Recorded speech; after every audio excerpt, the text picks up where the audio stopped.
What do we choose to remember? How do we choose to remember it? What shapes our memory of the past?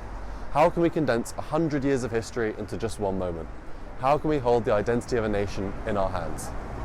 A postcard? A newspaper? A poster? A book? The answer? A photograph. Photographs tell us many things. They lead us down different paths by creating their own new stories. And in the time of colonialism and war in Algeria, photographs presented contradicting narratives. Are we to accept the colonial photographs that present Algerian women as passive, sexualized objects for the French men?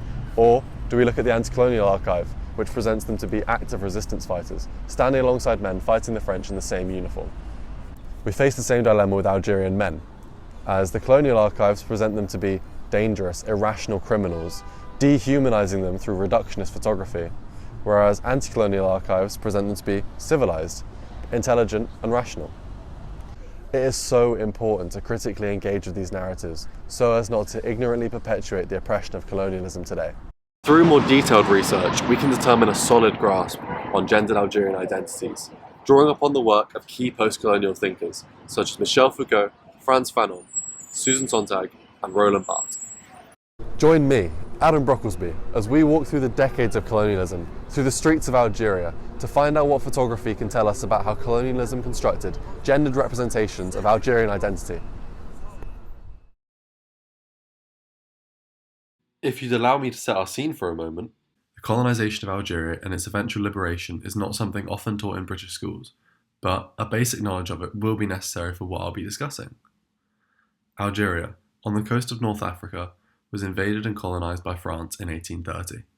Over the following years, the country was wrought with conflict. Ignorant and unapologetic violence was used by the French local rule to keep themselves in power for the first few decades. Algerians were deprived of their rights, and the French established a society in which their dominance was structurally imposed. The French began to exploit the natural resources at the cost of the native population, growing crops to be sent back to France and pushing the Algerians to less fertile lands and into poverty. Algerians were also pressured into working for the French for very low wages and punishingly high taxation. However, this colonial oppression was not without its resistance. In 1871, the Kabyle Revolt showed the agitated response of the Algerians to the colonial rule as one of the biggest uprisings in North Africa during the colonial period. About a third of the country's population turned out against the French. Yet the French were too strong, and the colonial rule continued to grow, solidifying over the turn of the next century. More and more repression was put on the Arabic language, Islamic religion, and wider Algerian culture from the French colonial powers. The most decisive form of resistance to colonial power came later, in the wake of the Sétif and Guelma massacre on the 8th of May 1945, or VE Day to us in the UK. While Germany offers its unconditional surrender in Europe, in North Africa it was a different story. A series of sparring attacks occurred by both colonial police and anti-colonial nationalists. Tens of thousands lay dead by the end of the conflict, innocent bystanding Algerians being much of that number. This began a large wave of Algerian nationalism and anti-colonialism.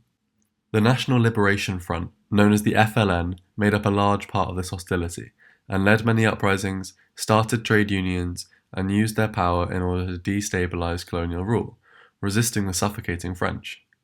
In 1954, a war of independence broke out, with battles taking over whole cities, guerrilla warfare across the nation, and blockades in key areas. This war raged for 8 years, until peace accords were drawn up in 1962, when the anti-colonial resistance finally succeeded and Algeria was given independence from France. Now, if that was a bit whistle-stop, forgive me. The key parts you must remember are France colonised Algeria in the 1800s, dominating their politics, economy and culture. And the Algerians obviously didn't like this, and often revolted, the FLN being a key resistance group whose actions led to the liberation of Algeria in 1962. But how do we remember Algeria? What shapes our ideas on the events that happened? How can we construct a true image of the identity of Algerian people? Photography is a key part of the study of history.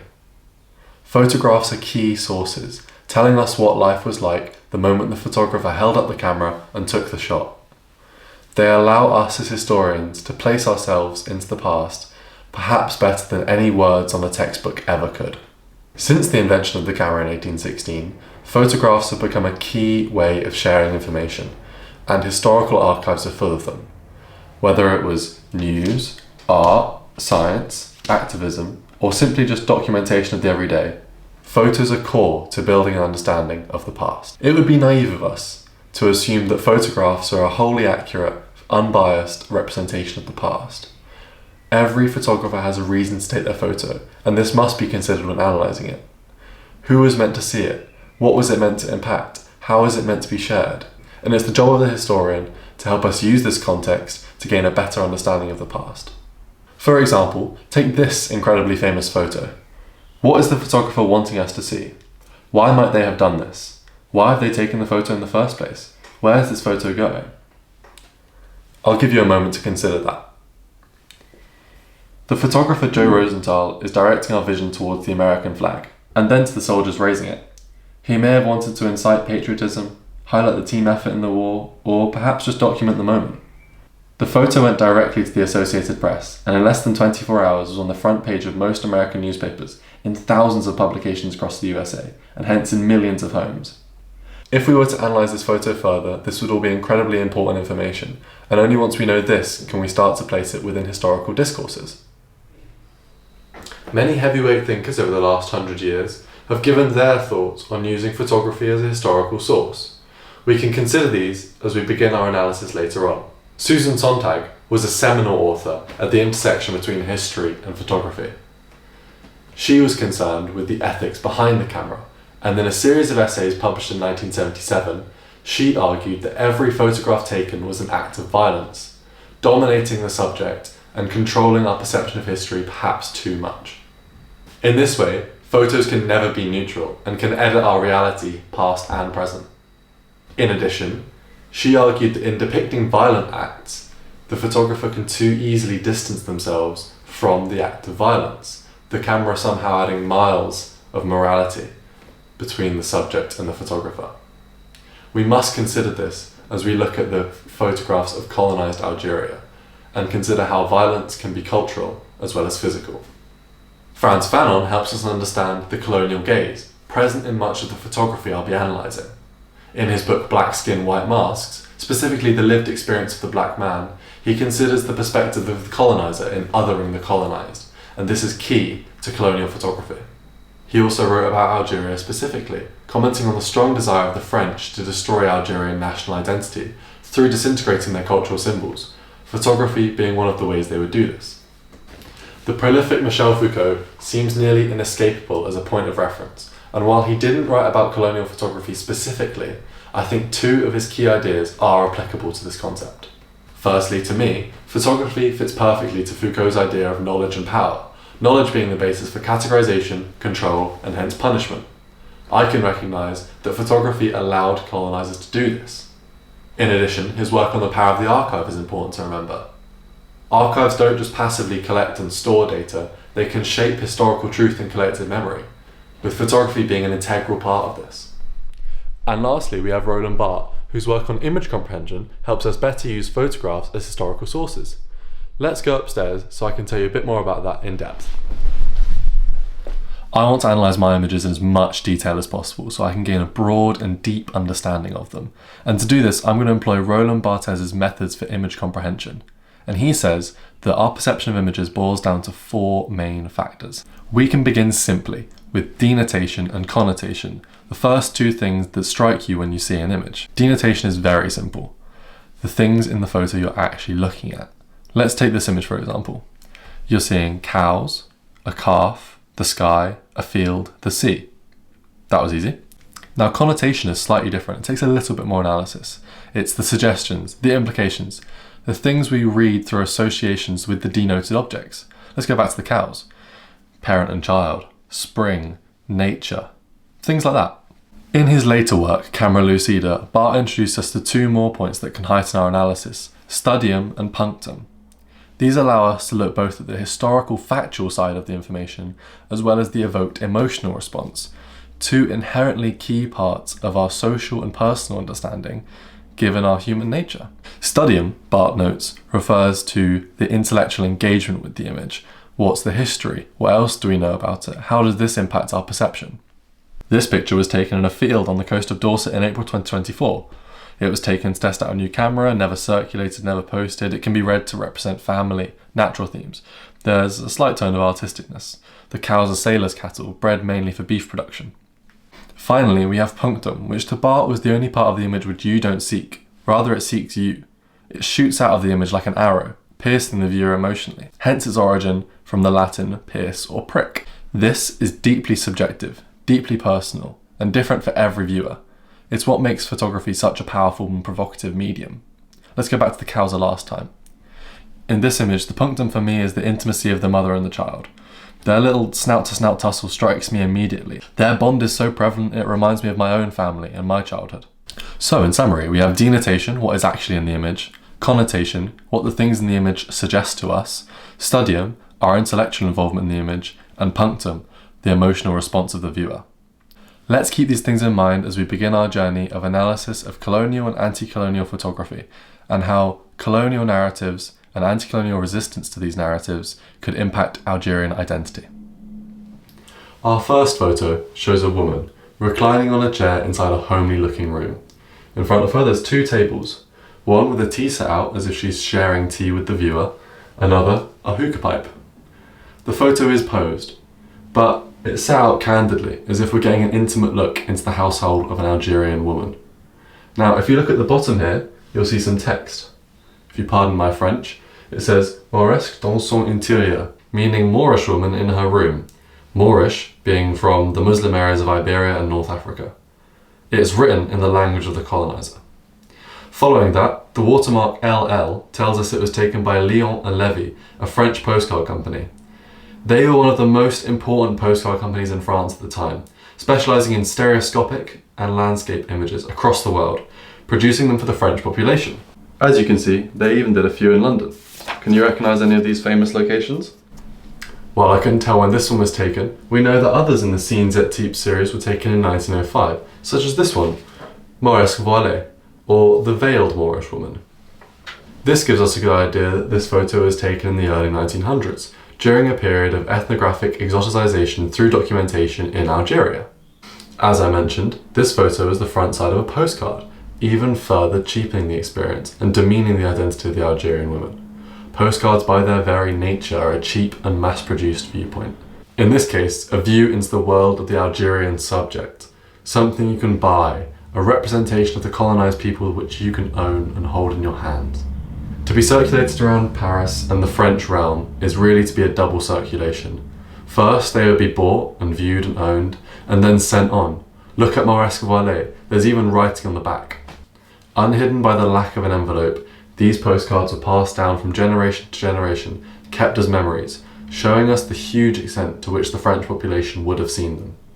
These postcards, however subtle or unsubtle, were colonial propaganda. When viewed outside of its historical and cultural context, just as the French would have back then, you may see it as an accurate, useful, intimate view into the harem. But really, this is the trap of colonial photography. This is a deliberately set up artificial representation of the Algerian woman, designed by a French colonial photographer to perpetuate these colonial narratives, that being the Algerian woman as exotic, hypersexualized, and passive. As I just mentioned, the photo is completely artificial. The woman in the photo, as most of the postcards, was a hired model, likely a poorer woman who needed the money the French photographer was offering. The woman, costumed and posed by the French photographer, is immediately made a passive subject to the French colonial narrative, dominated and exploited. The very creation of the photograph, let alone the contents of it, already demean the colonized Algerian woman. Aligning with Sontag's theory that every picture taken is an act of violence, in this case colonial cultural violence. It doesn't stop there. See this? The hookah? Perhaps to me a good example of Bart's punctum, calling to me due to its beautiful and large nature. Its placement is quite forefront, but you'd be forgiven if it slipped your mind because it works as a part of the image in your head. The woman is presented to look exotic, and the hookah pipe deliberately plays into there, placed to perpetuate this colonial narrative. In reality, to invoke Bart's studium, the hookah pipe was rarely actually smoked in Algeria, placed in this photo solely to exoticize this woman, other her as a colonial subject. To go back to Frantz Fanon and his work on colonialism, the hookah pipe represents the reduction of the colonised subject inside the colonial framework in which the subject is an exhibit for a white audience. Other photographs in the series of postcards show these women to be nude, and I'm not going to show them here as I feel like reproducing them only multiplies the hurt these women faced. Perhaps think about it in your mind like a museum repatriating an object to its country of origin. I'm not going to facilitate the gun that shoots twice, as historian and museologist Dan Hicks put it in the British Museums. Anyway, showing Algerian women coerced into posing nude on cheap, mass-produced postcards only distorts the representation of their identity even further, presenting them to be hypersexualized subjects. In doing this, the colonized woman's own body becomes dominated and owned, and only further reduces her to a sexual object. So, in taking a closer look at colonial photography on French postcards, we can see how it shaped the perceived identity of Algerian women, presenting them as passive, exotic, and sexualized. Let's now have a look at how photography can resist these stereotypes and present anti-colonial narratives about the identity of Algerian women. In this image we can see 4 women, brandishing weapons and semi-posed for the picture, but seemingly quite relaxed and candid. They're wearing modern, casual clothes and smiling. Immediately the expression on most of their faces is a juxtaposition to the guns they're wielding, a mismatch of joyful, cheery laughter with machines prepared to shoot and kill, springing connotations of danger, pain and oppression. This image subverts the colonial narrative, defying the expectations of the French colonizers and reclaiming power for Algerian women. We know these to be FLN fighters, namely Samia Lakhdari, Zohra Drift, Jamila Bouhared and Hasiba Ben Bouali. Unlike the previous photo, these Algerian women undermine the rigidity of the colonial system. While they are gathered for the photo, they're candidly natural rather than artificially posed, not bound by the colonizers' obsession with control and categorization. In this natural demeanor, you get the idea that these guns are their own, presenting reality, rather than props laid out to present a fictitious ideal. In this sense, the anti-colonial nature of this image is imminent, even if the viewer doesn't first see it. The origins of this photo took some digging and some translation to find. Although it was likely taken in 1956, it was in the 1974 book La Vraie Bataille d'Alger, written by French commander Jacques Massu, 12 years after the independence of Algeria.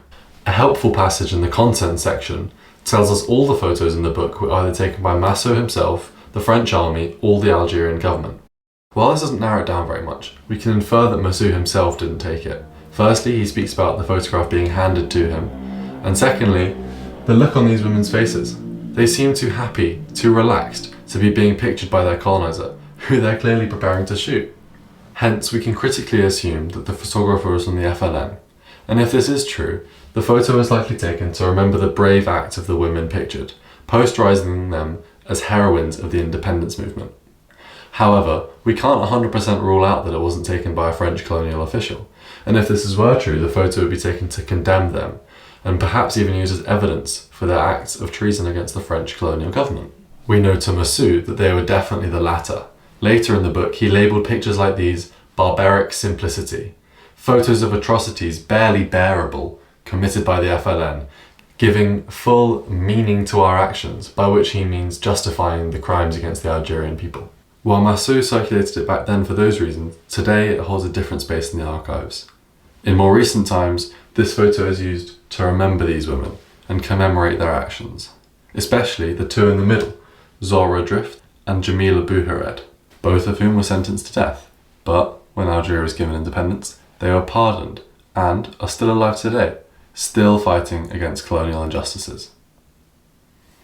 The importance of women to the Algerian independence movement is, and has always been, undeniable. Even General Massu, who speaks on the FLN with such hatred and disgust, and even tortured Algerians during the war, dedicated a chapter of his book solely to the involvement of women. Despite his constant misogynistic language and clear detest of anti-colonialism, he seemed to have some sort of revere for these female revolutionaries and their commitment to the cause. He stated they operated with composure and were all ardent, thirsty for action, audacious, and remarkably adaptable. Women did indeed fight alongside men, wearing the same uniform, going to the same training, and this photo allows us to remember that. Rather than accept the skewed reality that colonial photography presented us, this image has allowed us to remember the invaluable support of women to the Algerian independence movement and has shaped their place in the post-colonial archive. As we have just analysed colonial and anti-colonial photography of Algerian women, we will do the same of Algerian men. This image, although far from the artificially mystical, falsely enchanting photo of the colonised female harem, represents the false colonial narratives placed on male Algerians by their colonisers, showing them to be dangerous, irrational, subhuman. This is not art, it's identification. Let's analyse it further. The photo is of a man looking quite dishevelled. His age and expression are both ambiguous, but decidedly he seems not happy to be pictured. The background looks like a wall, plain probably to make him centre to the viewer's attention. You will have already recognised this is reminiscent of a style of photography we're all familiar with, although hopefully not from personal experience, the mugshot. Viewers will already have this connotation in their heads even before we begin to look at the details. This image was taken by a photographer called Marc Garanger in the small rural town of Bourg-Ocris, far from the capital of Algiers. The photographer Garanger is an important name in Algerian photography, mainly for his infamous images of unveiled women. But to me this image is just important and revealing. In 1960, Garanger was a young French man, drafted into the army as a photographer. He was given the unique job of taking an archive of photos to allow the French colonisers to identify their Algerian subjects. When the French invaded the Algerian countryside, he would take thousands of images a week. Had he refused, he would have been deemed insubordinate and sent to prison. So much like the female in the colonial postcard, this man has been given no agency in the matter. Through colonial photography, he has been made a subject of the regime through the power imbalance between him and the colonial photographer. Dehumanized, stripped of his individuality and identity, he is simply viewed as a colonized other by the photographer, and hence the viewer. To mention Susan Sontag again, this photo is truly an act of colonial violence, and it has meant that the identity of this man in the historical archives is solely his relationship to the colonizer. Simply through the taking of this picture, photography has been used to make male Algerians passive, culturally weakened subjects of the colonial narrative. The caption of this image was simply Bourg-Ocris, the town where this photo was taken and this man likely lived, which reduces him further to simply a colonial specimen, part of an ethnographic catalogue for the French administration. Think back to what I said about Michel Foucault, what he said about knowledge and power. How knowledge, in this case encyclopedic photography, allowed them to understand and control another population. This was a common practice by many colonising nations, France, Britain, Belgium, and was part of their obsession with categorisation, usually in an effort to gain control. This form of anthropology used scientific practices to classify different races, for instance size of head, shape of eyes, type of hair, and hence place them into a hierarchy, building scientific foundations on racism and justifying colonisation. Photos such as these would be documented and archived by the colonial powers, circulated within their system to construct this image of the identity of an Algerian man. As I stated before, this ethnographic identification image is extremely evocative of a mugshot, the standardised photo of a criminal taken by the police after an arrest. While it is also quite like a passport or licence photo, the inherent forced nature of the image leans it towards the mugshot. Through nothing but the framing of this image, the colonial photographer has already linked his subject with danger and criminality, undermining his position as a citizen and taking away his agency and rights. The man's clothes are significantly dishevelled, his collar upturned and his shirt messy, as if perhaps he was just grabbed by it and pushed down onto the seat. This gives the image to the viewer of this man being uncivilised and dirty, perhaps even homeless. Although I can't help but notice his upturned collar, it suggests to me a feeling of confidence, a flair of the rebellion, similar to that of Eric Cantona in his prime. I also can't help but relate it visually to an incredibly famous portrait taken in 1967 of Jimi Hendrix, a man who was the essence of cool and represented creativity and resistance. Intentional or not, we can't be sure. Garanger's portraits did include members of the FLN, so there could be an aspect of resistance, but we can't be certain. A significant punctum for me in this image was this man's hair. Clearly a lot of it has been shaven, leaving a few curls at the front.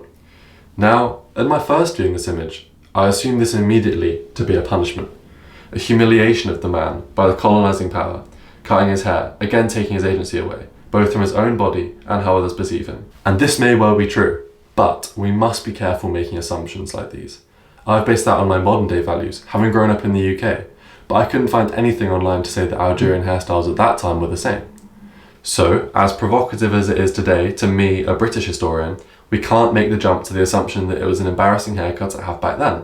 Through this man's framing and his look, colonial photography has presented the narrative that Algerian colonised men were simply a subject, a colonised other. He's presented to be dangerous, irrational, and much lower in class than that of the colonising French. Just as we compared colonial and anti-colonial imagery for women, we'll do the same for men. In this image, there are 6 men, 2 seated and 4 stood up. They are dressed in smart suits, not uniform, but similar to each other, as well as wearing similar facial expressions, in the scope of hardy seriousness to a slight smile. The formality of this photo, both in the clothes and the framing, alludes to pictures of family or colleagues, and it certainly doesn't connote anything dangerous, subhuman, or barbaric. In fact, it suggests these are men of some importance, worthy of having their photo taken in a fashion similar to many important figures throughout history. These men are Rabah Bitat, Mostafa Ben Boulaid, Murad Didouche, Mohamed Boudiaf, Krim Balsakem, and Laba Mnhidi. And it was in fact documenting a historic moment in the history of Algeria. These men had just founded the FLN on Sunday, October 24th, 1954, a key move towards the liberation of Algeria. The photographer was an Algerian man named Redouane Taouche, used to taking this form of group portrait in nearby schools and weddings. We know it was taken at a photographer's office, his office, and Avenue de la Marne, an area later famous for being a stronghold for right-wing French terrorists. It's unclear to me whether this photo was circulated much back then, maybe in a newspaper or at a funeral. It was actually the last photo taken of the men, Ben Boulaid and Didouche, who both died fighting for their cause rather soon after. What we do know is that it's still circulated today, for example, online, to remember the actions of these men in their fight for the liberation of Algeria, shaping the post-colonial identity of Algerian men. These men just made a massive decision in terms of the history of Algeria, and they knew it. So they paid for their photographs to be taken, posed how they wanted to, wore their own clothes, and claimed their photographic agency. This was exactly how they wanted to be perceived, how they wanted to be remembered. In doing so, they presented themselves as rational, civilized, completely resisting the narratives colonialism tried to force upon them. Their identity was in their hands, through the medium of photography. I hope this video has demonstrated to you many things about photography and colonial Algeria. Firstly, and perhaps most fundamentally, the importance of critically assessing images, not just taking them at face value, to better understand the history behind them.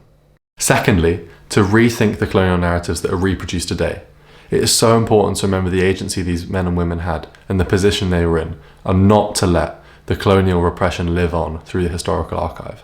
The identity of female Algerians was not just as exotic subjects for French men, passively sexualized by their colonizers.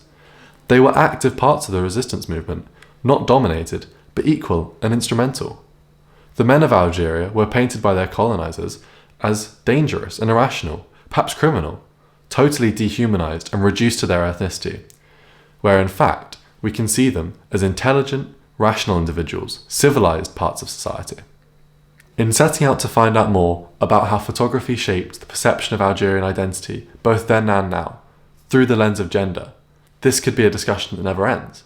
Thanks to the subjective nature of imagery, every historian will view photos differently and continue the discourse. In fact, I encourage you to use the work of scholars before you, Fanon, Foucault, Sontag, Barthes.